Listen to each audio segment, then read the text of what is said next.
मनीषा साहिल Patil Sirpur new Yogeshwar colony के निवासी हैं। कहीं बैठे हों तो हाथ हिला सकते हैं।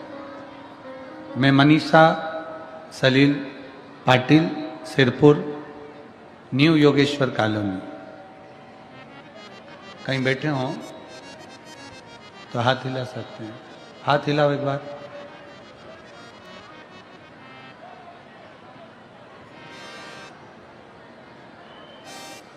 आ नहीं रहा है। एक बेलपत्र लेने के लिए आ जाओ, जहां बैठे हो आ जाइए।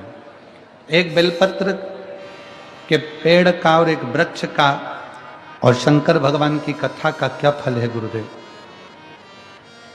उस दिन सिरपुर की एक दीदी ने बोला, आपका मंच, आपकी व्यासपीठ हॉट सीट है, परंतु बाबा कौन बनेगा करोड़पति में? लोग पैसे लेकर करोड़पति होते हैं, हम तो आपके हाथों से बेलपत्र लेकर करोड़पति बन जाते हैं, करोड़पति हो जाते हैं।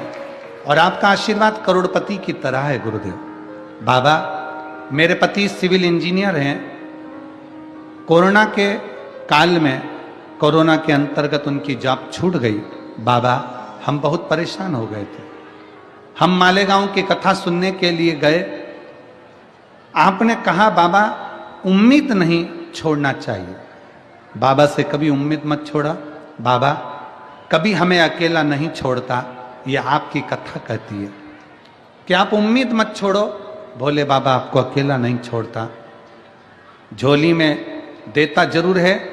हम मालेगांव की कथा सुनने के लिए सुनने के लिए पहुंचे और वहीं पंडाल में हमने बाबा से मांगा और बाबा से हम मांग कर वापिस अपने घर की ओर आ गए। और घर पर आकर मेरे पति ने कहा कि अब हम उम्मीद नहीं छोड़ेंगे, हम नौकरी नहीं लग रही, अपना खुद का ऑफिस चालू करेंगे। और बाबा से प्रार्थना कर कर हमने खुद का ऑफिस डाल दिया और ऑफिस डालकर बाबा के मंदिर जाते, एक लोटा जल चढ़ाते, उस जल को लाकर ऑफिस में छींटते, एक बेलपत्र लाकर बाबा की रखते। आज बाबा की कृपा से, पूरे बाबा महाकाल की कृपा से, मेरे कुबरेश्वर भंडारी की कृपा से बाबा ने हमारा हाथ पकड़ लिया और बाबा ने हमको लाखों में करोड़ों में खिला दिया। ये शिरकत, एक विश्वास।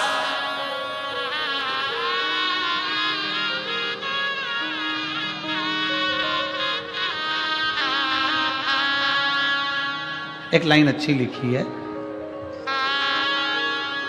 ना कर नसीबों से इतनी शिकायत, ना कर नसीबों से इतनी शिकायत, जब वो राजी होता है तो हर चीज कदमों में डाल ही देता है। जब वो राजी होता है तो हर चीज उस चढ़े हुए जल को जब आप थोड़ा सा लेकर आते हो, आपको बताया था ना कि खाली लोटा नहीं लाना चाहिए, खाली कलश शंकर जी के मंदिर से वापस नहीं लाना। शंकर भगवान को जल चढ़ाया, चढ़ाने के बाद थोड़ा सा जल हाथ में या कटोरी में या कलश में झेल लिया, भले 2 बूंद लाओ पर अपने घर पर लेकर आओ। उस 2 बूंद जल का भी स्पर्श कलश के अंदर हाथ की 3 उंगलियां लगाकर अगर त्रिशूल पर टच कर कर मात्र आपने उस कलश के अंदर लगा दिया और वो जल भी आपने अपने घर पर छोड़ दिया, छींट दिया या उसका आचमन मात्र हो गया, तो व्यक्ति का यश बढ़ना अपने आप प्रारंभ हो जाता है। उसकी यश की प्राप्ति उसको होने लगती है, उसको यश की वृद्धि होने लगती, उसको यश की प्राप्ति होने लगती है। त्रिशूल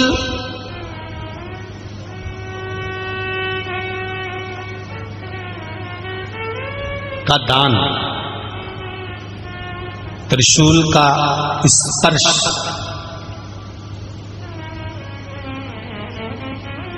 एक बहुत अच्छी बात कहना चाहेंगे, आपके स्मरण में रहना चाहिए, बहुत सुंदर सी।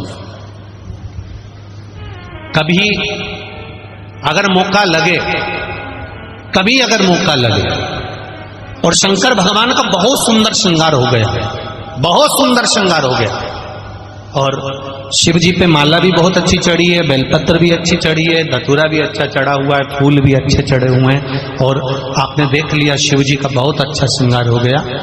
और तुम्हें कभी मौका लग जाए ऐसा,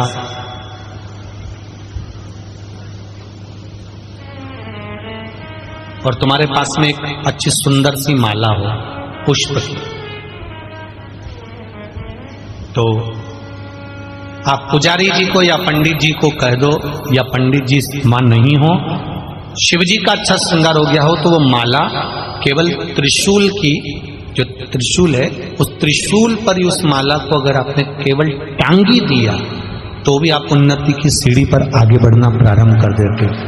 पर किस समय पर?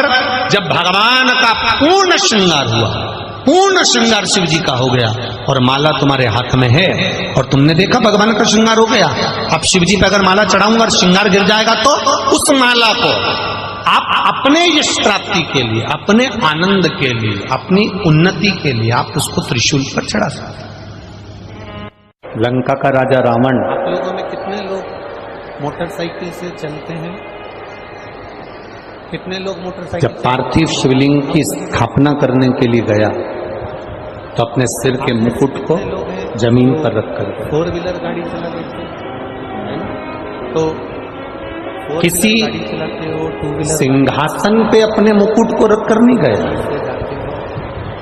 शाम के समय पर किसी सिंहासन पर अपने मुकुट को नहीं रखा। एलईडी चालू करिए, एलईडी वालों, एलईडियां नहीं चल रही हैं अंदर की।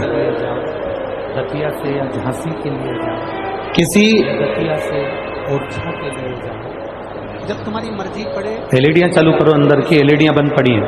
तो चलते चलते आपको ये दिखेगा। किसी सिंहासन पर लंकाधिपति रावण अपने मुकुट को रखकर नहीं गया। एक जगह पर एकत्रित होकर रोड पर बैठे। किसी गादी पर लंकाधिपति रावण अपने मुकुट को रखकर नहीं गया।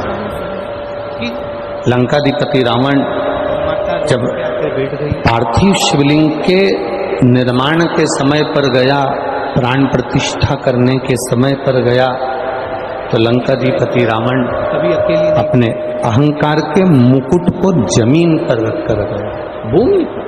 चींटे को देखना, चींटे के साथ पूरा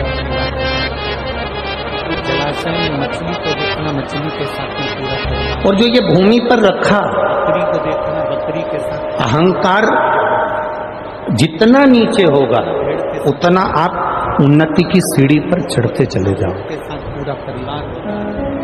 अहम एक मनुष्य ऐसा है, अभिमान जितना नीचे होगा आप उतनी उन्नति की सीढ़ी पर चढ़ते चले जाओ। छोड़कर दूसरी जगह जाने का प्रयास। मैं धन्यवाद दूंगा डॉक्टर श्री नरोत्तम मिश्रा जी के परिवार को। रोड पर तुम गाड़ी लेकर जा रहे हो, इनके रोड पे तुम मोटरसाइकिल या 4 परिवार के बड़े भैया, बड़ी भाभी, परिवार वाले बहुत सारे व्यासपीठ के पास में आते हैं, पूजन करते हैं, चले जाते हैं, पर अभी तक इनके अंदर हमने एक भी झलक ऐसी नहीं देखी कि इन अभिमत्ता से, अहंकार से कह दिया हो कि मेरा भाई गृह मंत्री है या मेरा भाई मंत्री पद पर बैठा है। अभी तक हम तो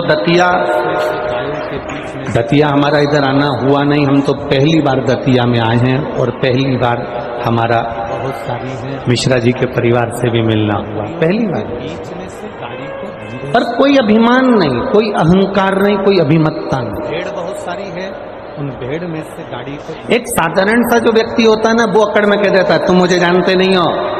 अकेली अगर बकरी होती, गृह मंत्री जी को पहचानते हो, उनसे हमारी अच्छी पहचान है। उधर से काट निकाल के ले, फिर कभी कभी लगता है कि निकाल के ले जा। चाय से गर्म केटली है। एक गाय होती, एक बकरी, फिर कभी कभी ऐसा महसूस होता है कि चाय से गर्म केटली है।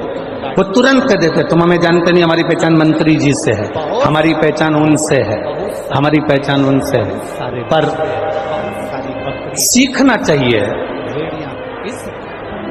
आदरणीय गृह मंत्री जी के परिवार से ही हमको सीखना चाहिए कि परिवार के लोग आज तक मुंह से नहीं कहते कि हम उनके भाई हैं, कि हम उनकी भाभी हैं, कि हम उनकी बहू हैं, कि हम उनके बेटे हैं। केवल इतना जानते हैं कि हम भगवान के भक्त हैं, शिव के भक्त हैं, माई पीतम्बरा के भक्त हैं। ये भीतर की एक भावना और होना भी यही चाहिए।